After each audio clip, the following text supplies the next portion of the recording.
देखिए, संभल एक पौराणिक स्थान है, ऐतिहासिक स्थल है। पृथ्वीराज चौहान के ज़माने से लेकर के, और संभल का जिक्र पुराणों में भी है कि जिस तरह भगवान श्री राम का अवतार अयोध्या में हुआ, श्री कृष्ण भगवान ने मथुरा में अवतार लिया, उसी तरह कलयुग में सनातन का अंतिम अवतार श्री कल्कि अवतार संभल में होगा। और जिस मस्जिद पर विवाद है, जिस पे सर्वे होने पर यह विवाद हुआ, तो ये तो समाजवादी पार्टी जो है उसके नेता ये दंगा भड़काना चाहते थे। इन्होंने लोगों को उकसाया और पुलिस प्रशासन पे और सर्वे टीम पे हमला करवाया। तो जिस तरह वहां पत्थर फेंकने वालों पर एफआईआर हुई है, पत्थर फेंकवाने वालों पर भी एफआईआर होनी चाहिए।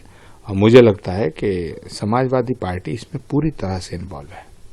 सर, समाजवादी पार्टी के राष्ट्रीय अध्यक्ष हैं अखिलेश यादव, उनके द्वारा कल एक पत्र जारी किया और बताया गया कि 15 लोगों की एक डेलीगेशन संभल जाएगी और लोगों से मिलेगी।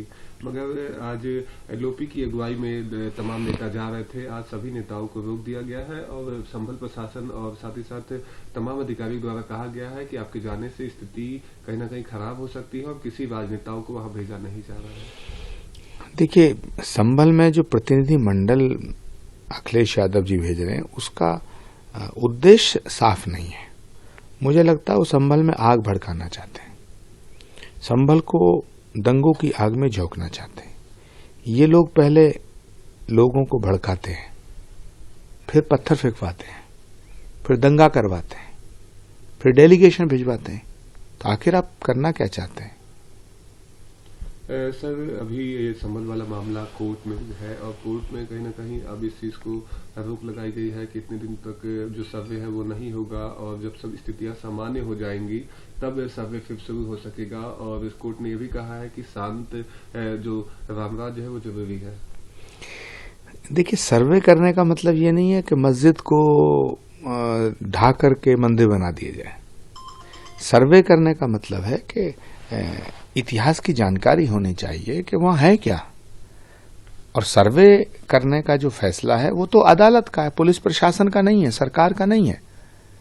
तो एक सवाल है सर्वे होना, दूसरा सवाल है अदालत का सम्मान करना। अदालत के फैसले का इंतजार करना चाहिए और अदालत के फैसले पर अदालत पे भरोसा रखना चाहिए। मैं ये अपील करना चाहता हूं। और एक अपील और करना चाहता हूं कि वहां के लोकल मेंबर पार्लियामेंट जो हैं उनके खिलाफ मुकदमा दर्ज हुआ है, तो समाजवादी पार्टी के वरिष्ठ नेताओं पर भी मुकदमा दर्ज होना चाहिए, क्योंकि ये संभल को दंगों की आग में झोंकना चाहते थे।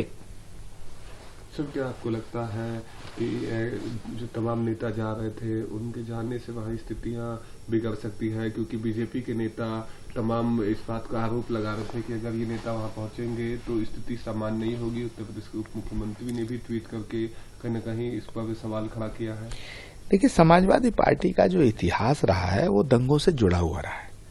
जब कश्मीर में फौज पे, सेना पे पत्थर फेंके जाते हैं तो ये पत्थर फेंकने वालों का समर्थन करते हैं, सेना का नहीं करते। जब संभल में दंगा भड़कता है, जब संभल में दंगा होता है, संभल में इतना वायलेंस हुआ, इतने लोग जो मरे हैं, जिनकी मौत हुई है, मुझे बहुत अफसोस है। उनकी मौत पर मुझे अफसोस है, लेकिन उनके हाथ में पत्थर किसने दिए? ये एक बहुत बड़ी साजिश है और इस साजिश में समाजवादी पार्टी की भूमिका है। तो इस पर एक उच्च स्तरीय जो जांच हो रही है उसमें देखना ये बात सामने जरूर आएगी कि समाजवादी पार्टी के नेताओं ने दंगा करवाने की कोशिश की।